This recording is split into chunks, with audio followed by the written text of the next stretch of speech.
सामाजिक संगठन तो बना लेते हैं, लेकिन बात राजनीति की करते हैं।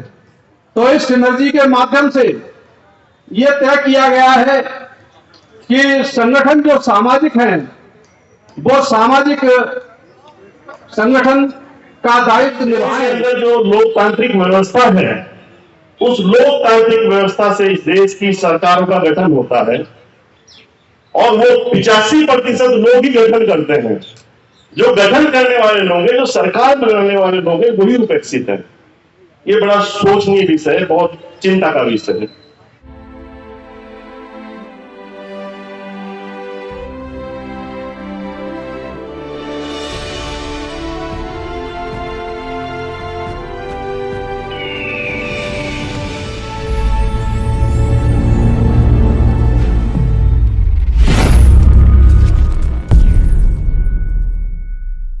एक शुरुआत राष्ट्रीय लेवल पर शुरू हो गई है, एक विचारधारा शुरू हो गई है इस देश की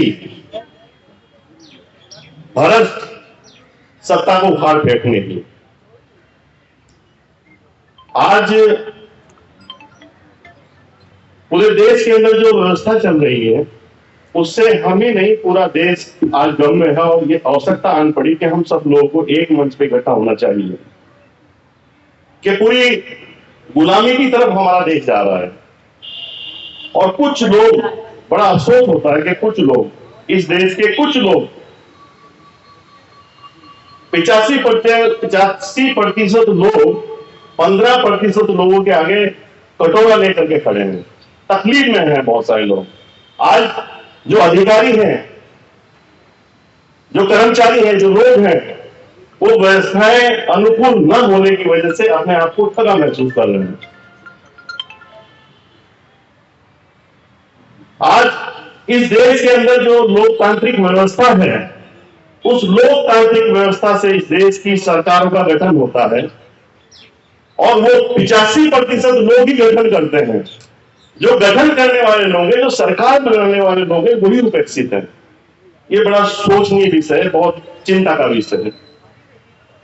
लेकिन आज नेशनल लेवल पर जो आप लोगों ने शुरुआत की है, ये शुरुआत जो सिनर्जी की शुरुआत यहां पर हुई है, ये शुरुआत मैं समझता हूं कि आज ये पूरा भारत देश यहां पर बैठा है, ये पूरे भारत देश के लोग हैं, कोने कोने से आए लोग। 500 संगठन बहुत मायना रखते हैं।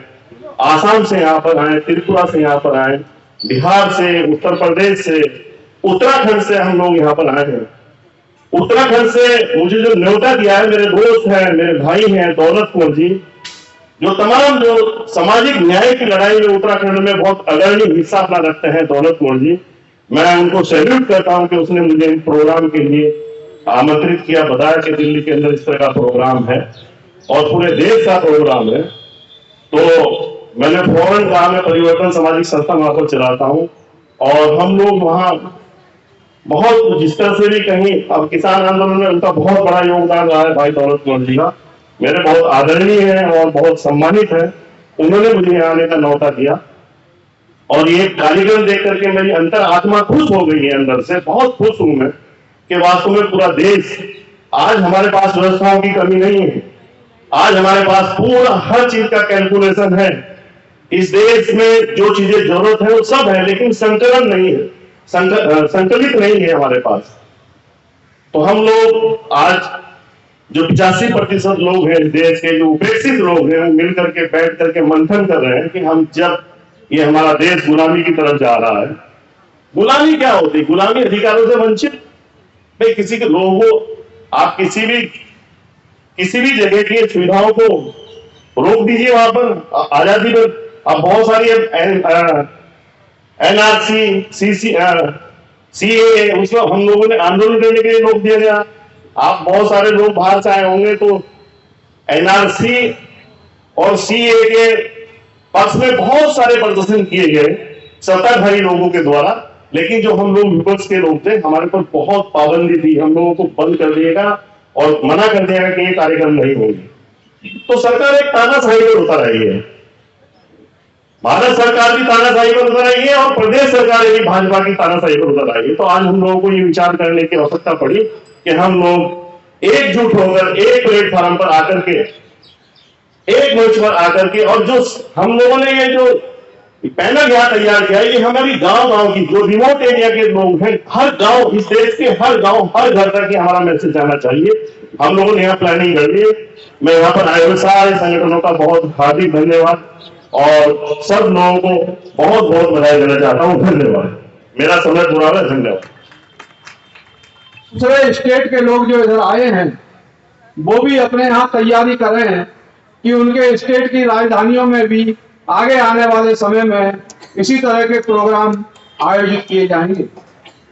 आज जो सिनर्जी की जो जरूरत पड़ रही है, इसका मेन कारण यह है कि हम लोग जो आज लुट रहे हैं, पिट रहे हैं, उसका कारण है कि हम लोगों के अंदर चमचागिरी पैदा हो गई है। हम नेताओं की मीठी चुपड़ी बातों में आ जाते हैं। हम राजनीतिक ज्यादा बन गए हैं, सामाजिक कम रह गए हैं। सामाजिक संगठन तो बना लेते हैं लेकिन बात राजनीति की करते हैं। तो इस सिनर्जी के माध्यम से यह तय किया गया है कि संगठन जो सामाजिक हैं वो सामाजिक संगठन का दायित्व निभाएं और जो गैर राजनीतिक काम है वो भी बहुत जरूरी है। जिस तरह से हमारा राष्ट्रीय समुद्र विकास संगठन है, हम लोगों का भी यही उद्देश्य था सिनर्जी बनाना।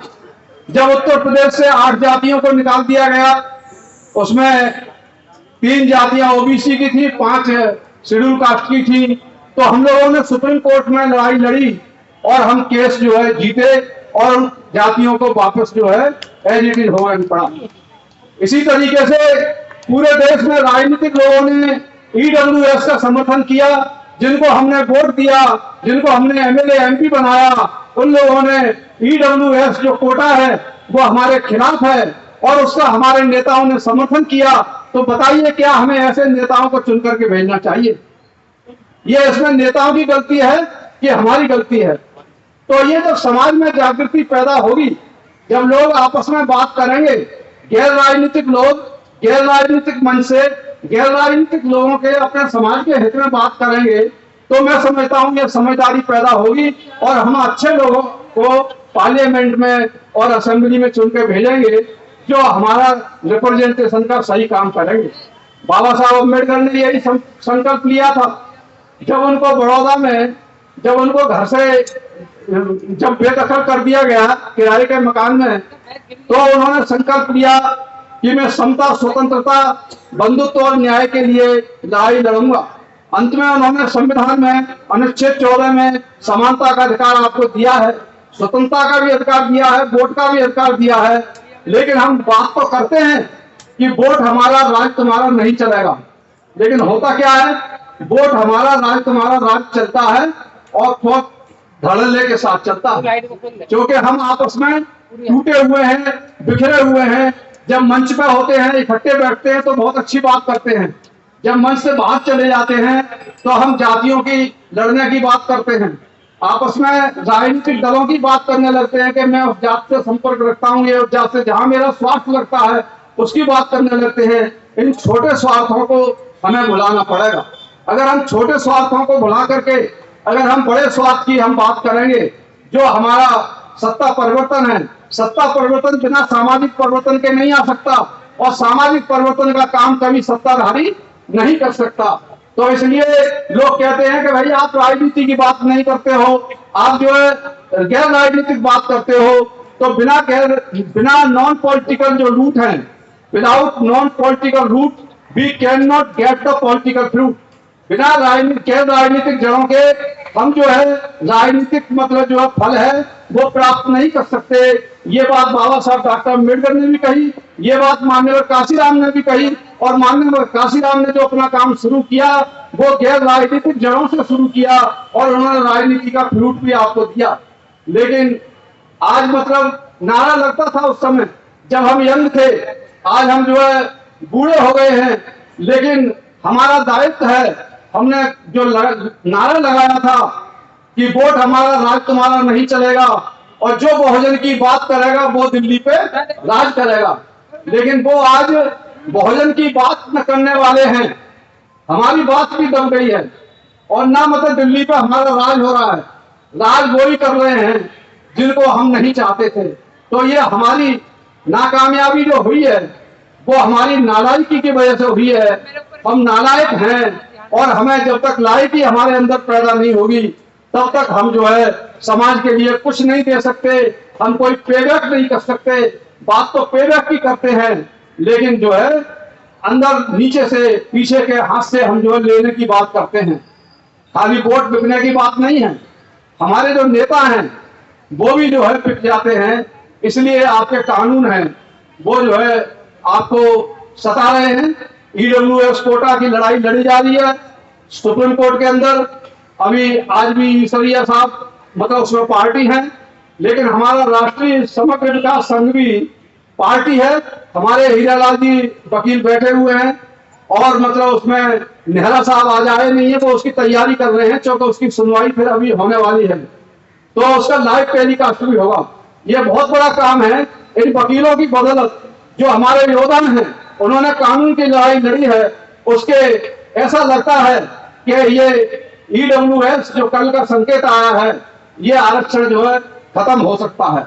ये आपकी मतलब जो है कानूनी लड़ाई का ही फल है। तो सारे लोग जनता में सड़क पे लड़ाई नहीं लड़ते हैं, कुछ लोग एट्रोसिटीज की लड़ाई लड़ते हैं, कुछ लोग राजनीतिक लड़ाई लड़ते हैं, कुछ लोग कानूनी लड़ाई लड़ते हैं, कुछ लोग रिसर्च करते हैं। समाज के लोग जो है समाज को ताकतवर बनाने के लिए कोई ना कोई काम करते हैं, ये उनका पेबैक होता है।